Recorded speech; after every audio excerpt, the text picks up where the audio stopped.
ಮುಂದಿನ ಸುದ್ದಿಗೆ ಹೋಗೋಣ. ನಮ್ಮ ಪಕ್ಕದ ರಾಜ್ಯ ಮಹಾರಾಷ್ಟ್ರದಲ್ಲೊಂದು ಇಂಟ್ರೆಸ್ಟಿಂಗ್ ಬೆಳವಣಿಗೆ ಆಗ್ತಾ ಇದೆ. ಮಹಾರಾಷ್ಟ್ರ ರಾಜಕಾರಣದಲ್ಲಿ ಅಲ್ಲಿ ಬಿ ಜೆ ಪಿ ನೇತೃತ್ವದ ಮೈತ್ರಿ ಸರ್ಕಾರ ಇದೆ. ದೇವೇಂದ್ರ ಫಡ್ನವೀಸ್ ಮುಖ್ಯಮಂತ್ರಿ ಆಗಿದ್ದಾರೆ. ಒಂದು ಪಾಲಿಸಿ ಡಿಸಿಷನನ್ನು ಅಲ್ಲಿಯ ಸರ್ಕಾರ ತಗೊಂಡು ತ್ರಿಭಾಷಾ ಸೂತ್ರವನ್ನು ಫಸ್ಟ್ ಸ್ಟ್ಯಾಂಡರ್ಡ್ನಿಂದನೇ ಅಳವಡಿಸೋದು ಅಂತ. ತ್ರಿಭಾಷಾ ಸೂತ್ರ ಅಂದರೆ Marathi English first or second languages ಆಗಿರುತ್ತೆ. ಥರ್ಡ್ ಲ್ಯಾಂಗ್ವೇಜ್ ಆಗಿ ಮೂರನೆಯ ಭಾಷೆಯಾಗಿ ಹಿಂದಿಯನ್ನು ಕಲಿಸಬೇಕು ಅಂತ. ಮೊದಲನೆಯ ತರಗತಿಯಿಂದ 5ನೇ ತರಗತಿಯ ತನಕ ಹಿಂದಿ ಹೇರಿಕೆ ಚರ್ಚೆಗಳು ಅಲ್ಲೂ ಶುರುವಾಗ್ಬಿಟ್ವು. ಇದು ಹಿಂದಿ ಹೇರಿಕೆ ಅಂತ ವಿಪಕ್ಷಗಳು ಸೇರ್ಕೊಂಡು ಹೋರಾಟದ ರೂಪುರೇಷೆಗಳನ್ನು ತಯಾರು ಮಾಡಿದ್ರು. ವಿಪಕ್ಷ ಅಂದರೆ ಅಲ್ಲಿ ಶಿವಸೇನೆ, ಉದ್ಧವ್ ಠಾಕರೆ ಬಣ ಇಂಪಾರ್ಟೆಂಟ್ ಆಗಿದೆ. ಅವರು ಘೋಷಣೆ ಮಾಡಿದ್ರು 5ನೇ ತಾರೀಕಿನಿಂದ ನಮ್ಮ ಹೋರಾಟ ಅಂತ. MNS ಇದೆ ಅಲ್ಲಿ, ಮಹಾರಾಷ್ಟ್ರ ನವನಿರ್ಮಾಣ ಸೇನೆ, ರಾಜ್ ಠಾಕ್ರೆ 7ನೇ ತಾರೀಕಿನಿಂದ ನಮ್ಮ ಹೋರಾಟ ಅಂತ ಅವರು ಡಿಸೈಡ್ ಮಾಡಿದ್ರು.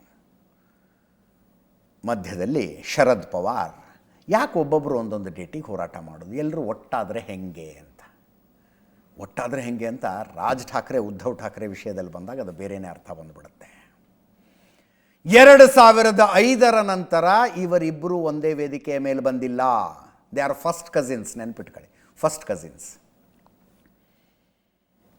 ಶಿವಸೇನೆಯ ಸಂಸ್ಥಾಪಕರಾಗಿದ್ದ ಬಾಳಾ ಠಾಕ್ರೆ ಮಗ ಉದ್ಧವ್ ಠಾಕ್ರೆ, ಬಾಳಾ ಠಾಕ್ರೆ ಅವರ ಸ್ವಂತ ತಮ್ಮ ಶ್ರೀಕಾಂತ್ ಠಾಕ್ರೆ ಮಗ ರಾಜ್ ಠಾಕ್ರೆ.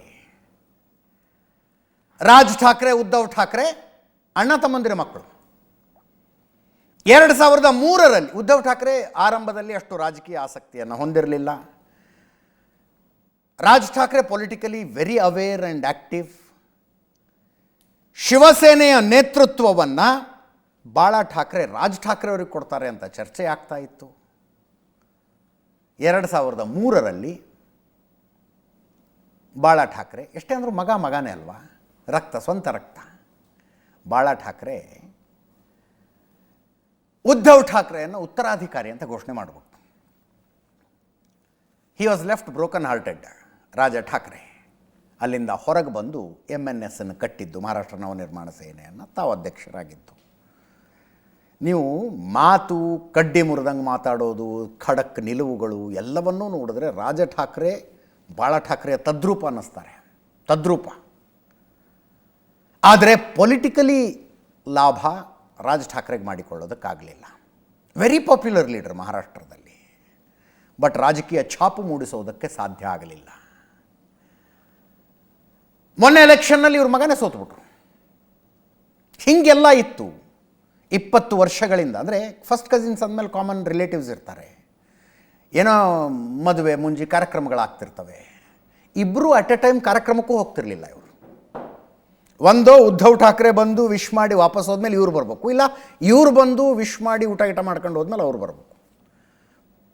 ಅಂದರೆ ಫ್ಯಾಮಿಲಿ ಫಂಕ್ಷನ್ನಲ್ಲೂ ಮುಖಾಮುಖಿ ಇಲ್ಲ ಅನ್ನುವಷ್ಟು ದೂರದಲ್ಲಿದ್ದಂಥವರು ಏಕಾಏಕಿ ಒಂದೇ ವೇದಿಕೆಯ ಮೇಲೆ ಹೋರಾಟ ಅಂತ ಘೋಷಣೆ ಮಾಡಿಬಿಟ್ರು. ದೇವೇಂದ್ರ ಫಡ್ನವೀಸಿಗೆ ಗೊತ್ತಾಯಿತು, ಇದು ಏನು ಕೋಲ್ಕೋಟ್ ಹೊಡೆಸ್ಕೊಂಡಂಗೆ ಆಗುತ್ತೆ ಪರಿಸ್ಥಿತಿ ಅಂತ. ತಕ್ಷಣ ತ್ರಿಭಾಷಾ ಸೂತ್ರ ಫಸ್ಟ್ ಸ್ಟ್ಯಾಂಡರ್ಡಿಂದ 5th ಸ್ಟ್ಯಾಂಡರ್ಡ್ ತನಕ ಅಳವಡಿಸಬೇಕು ಅಂದ್ಕೊಂಡಿದ್ರಲ್ಲ, ಆ ನಿರ್ಧಾರದಿಂದನೇ ಹಿಂದೆ ಸರಿದ್ಬಿಟ್ರು.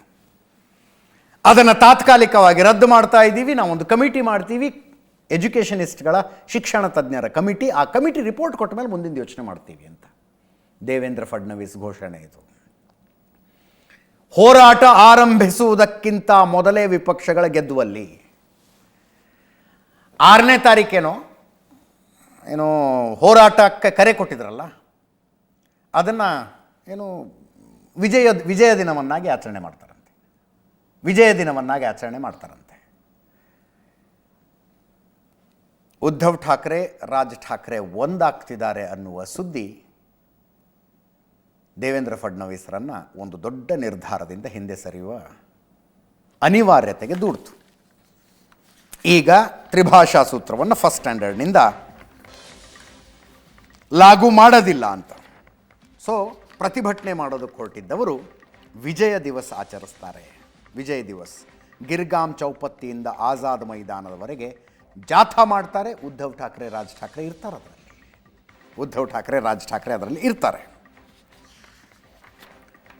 ಅಲ್ಲಿಗೆ ಮಹಾರಾಷ್ಟ್ರ ರಾಜಕಾರಣದಲ್ಲಿ ಮರುಧ್ರುವೀಕರಣ ಆಗ್ತಾ ಇದೆ. ಮರುಧ್ರುವೀಕರಣ. ಇದರೊಂದಿಗೆ ಇವತ್ತಿನ ನ್ಯೂಸ್ ಅವರ್ ಮುಗಿಸ್ತಾ ಇದ್ದೀನಿ. ನೇರ ದಿಟ್ಟ ನಿರಂತರ ಸುದ್ದಿಗಾಗಿ ನೋಡ್ತಾ ಇರಿ ಏಷ್ಯಾನೆಟ್ ಸುವರ್ಣ ನ್ಯೂಸ್.